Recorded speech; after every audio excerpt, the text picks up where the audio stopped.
यह किस्सा है संगीतकार रवि साहब और महान गायक मोहम्मद रफ़ी साहब का।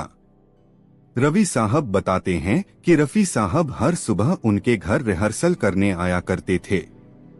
एक दिन रवि साहब ने उन्हें एक नया गीत सिखाया। बाबुल की दुआएं लेती जा, जा तुझको सुखी संसार मिले। जब रवि साहब ने कहा, रफ़ी साहब अब आप गाइए, तो रफ़ी साहब ने गाना शुरू किया, लेकिन कुछ ही पलों में उनकी आंखों से आंसू बहने लगे। रवि साहब घबरा गए और बोले, रफ़ी साहब क्या हुआ, सब ठीक तो है? पर रफ़ी साहब कुछ नहीं बोले, बस चुपचाप बैठ गए। तभी उनके साले साहब ज़हीर साहब से रवि जी ने पूछा, तो उन्होंने धीरे से कहा, रवि जी, कुछ दिन पहले रफ़ी साहब की बेटी की सगाई हुई है। शायद इसी वजह से ये गीत सुनकर उनका दिल भर आया।